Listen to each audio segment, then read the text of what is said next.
Hi everyone, welcome to English Today Journal.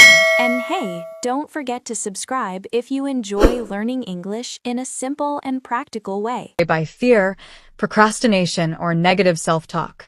You learn to pause, observe, and adjust. Over time, these small moments of reflection compound.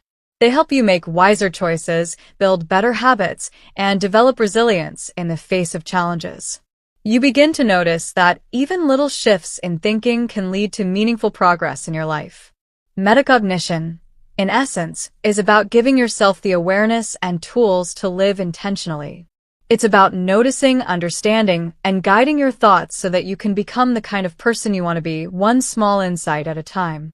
No matter what challenge you're facing, procrastination, overthinking, perfectionism, or simply trying to plan your day better, you always have a choice.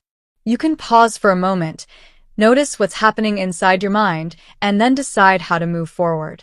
That small pause creates clarity. It gives you the power to act more intentionally rather than being carried away by habits or emotions. Real growth doesn't happen overnight or through sudden dramatic changes. Instead, it happens gradually day by day as you become a little more aware of your thoughts and a little more mindful in your actions. Each moment of reflection adds up, and over time, it changes how you think, act, and respond to life.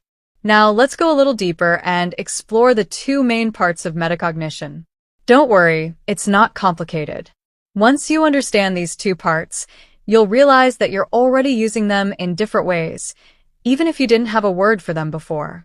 The first part is called metacognitive knowledge, and the second is metacognitive regulation. These might sound technical, but the ideas behind them are simple and practical. Metacognitive knowledge is about what you know about your own thinking. It's the part of metacognition that involves awareness. It means noticing and understanding things like how you learn best, what challenges you usually face, and which strategies actually help you succeed. For example, maybe you've discovered that you learn better when you say things out loud instead of just reading silently. Or perhaps you've noticed that when you're tired or stressed, it's harder to concentrate and remember information. Being aware of these patterns, your strengths, weaknesses, habits, and tendencies, is metacognitive knowledge.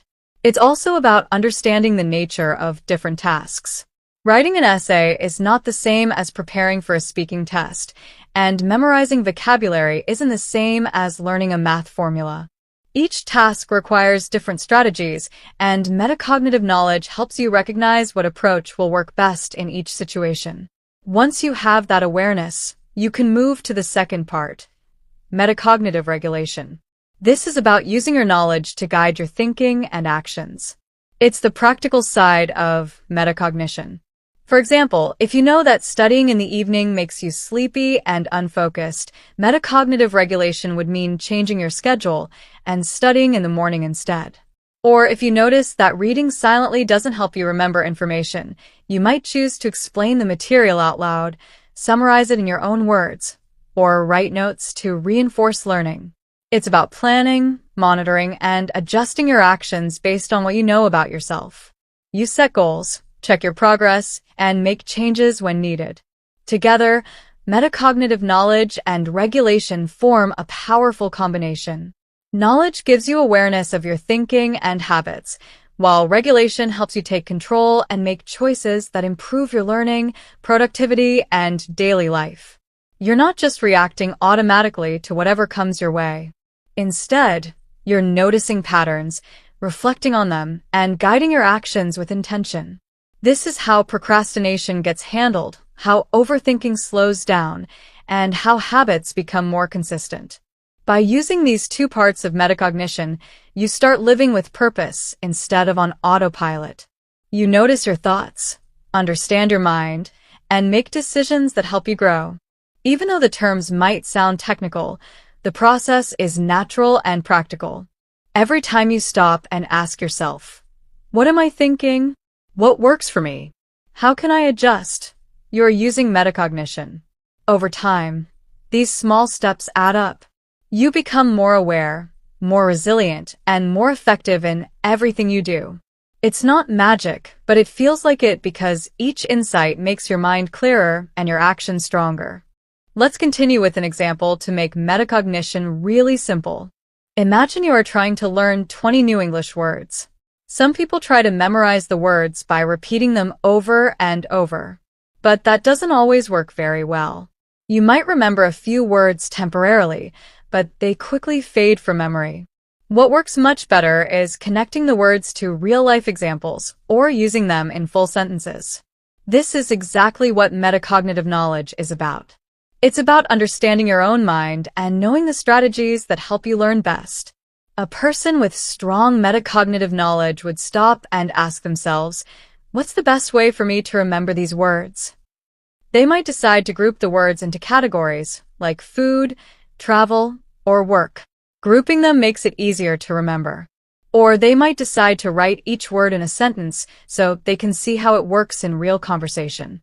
These small choices come from understanding yourself, knowing how your memory works, what helps you learn, and what doesn't. That awareness is the first part of metacognition, knowing yourself and how your thinking works. The second part is metacognitive regulation, which is about managing your thinking and putting your knowledge into action. If metacognitive knowledge is knowing how you think, then metacognitive regulation is actively guiding your thoughts and learning process. It's the more hands-on side of metacognition. It includes planning how to approach a task, monitoring yourself while you work, checking if your strategies are working, and adjusting when something isn't effective. In short, it's being in control of your mental process instead of letting it run on autopilot.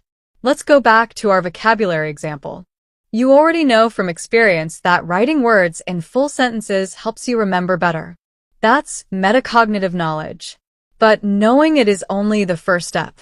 The next step is using that knowledge to guide your learning. This is metacognitive regulation. For instance, you might make a plan. I'll write 3 sentences for each new word. Then, as you start, you notice something. Wait, I'm just copying sentences without really thinking. This isn't helping me learn. That awareness prompts you to adjust your approach. I'll slow down and make my own sentences instead. This active decision-making, monitoring, and adjustment is metacognitive regulation in action. You are no longer passively learning. You are guiding yourself intentionally.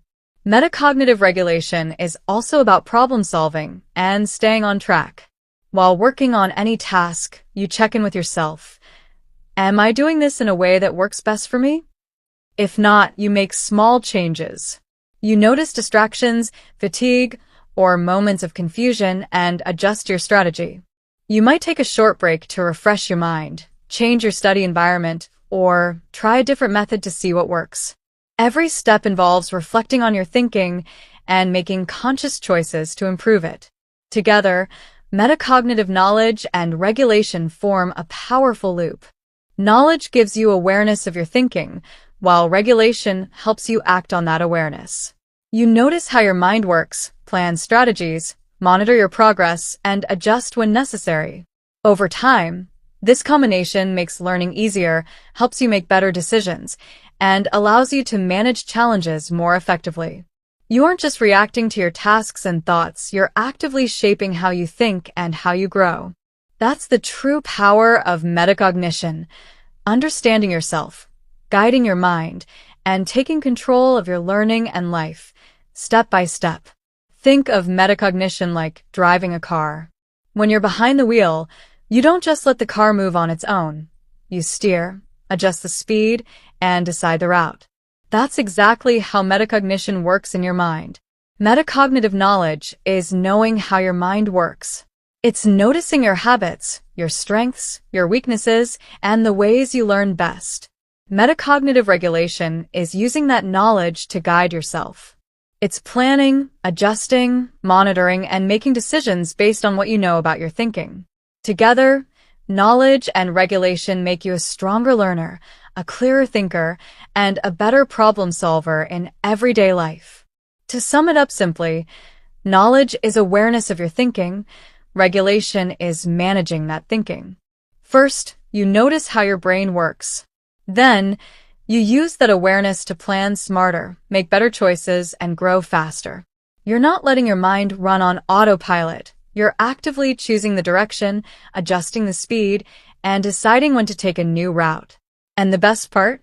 Both metacognitive knowledge and regulation can be learned and strengthened over time. You don't need to be a genius to use them.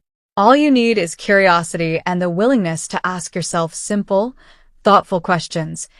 What works best for me? What doesn't work? What can I try differently next time? The more you practice, the more natural it becomes. Eventually, metacognition isn't an extra step. It becomes part of your everyday thinking. The next time you face a new challenge, sit down to learn something or solve a problem, pause for a moment. Ask yourself what you already know about how you think, then use that knowledge to guide your actions. That small pause, the act of noticing and reflecting, creates real power. It helps you make better choices, solve problems more effectively, and handle challenges with greater confidence. But if metacognition is so powerful, why doesn't everyone use it all the time? The truth is, there are common barriers that make it harder to practice, and often we don't even realize they're there. One of the biggest barriers is autopilot thinking. Most of the time, we just go through the day without pausing to reflect. We wake up, complete tasks, scroll through our phones, talk to people, and react to events almost automatically. Our minds move fast, and we rarely stop to notice our thoughts. In autopilot mode, we aren't aware of why we do what we do. We may procrastinate without understanding why, get frustrated over small problems, or fall into negative thought patterns without noticing. Autopilot thinking doesn't mean you're doing anything wrong. It's just the way the brain saves energy. But it does make practicing metacognition more difficult because reflection requires slowing down and observing yourself. Other common barriers include distractions, stress, and self-judgment. When your mind is overwhelmed, it's hard to pause and reflect. When you judge yourself too harshly, you may avoid noticing your thoughts because it feels uncomfortable. And when you're distracted by technology or noise, your awareness naturally decreases. Recognizing these barriers is the first step toward overcoming them. The good news is that metacognition can be practiced even in small, simple ways. Pausing to reflect for a few minutes each day, asking yourself thoughtful questions, journaling, or just noticing what's happening in your mind can all help. The more consistently you do it, the easier it becomes to notice your thinking, regulate your actions, and guide yourself effectively. Even when life gets busy, even when distractions are everywhere, practicing metacognition allows you to step off autopilot, regain control, and take charge of your learning, your habits, and your growth. A big reason people don't practice metacognition regularly is that it's easy to live on autopilot. Most of the time, we move through our day without really noticing our thoughts. We wake up, eat breakfast, check our phones, talk to people, go to work or school, and go to bed, all without pausing to reflect. When life feels busy, taking a moment to think about your own thinking can feel like a luxury. But it's not a luxury. It's essential. Reflection is what prevents us from repeating the same mistakes. It's what allows us to learn, improve, and grow.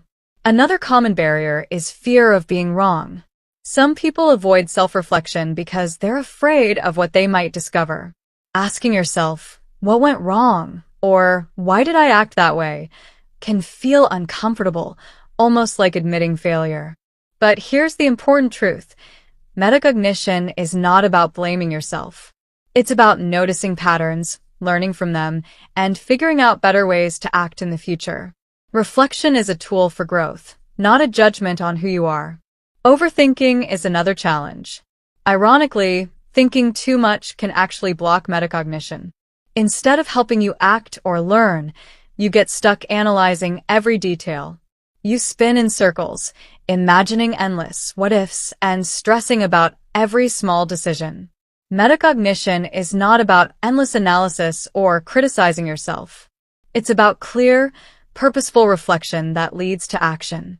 The goal is to notice, understand, and adjust, not to become trapped in your thoughts. Then there's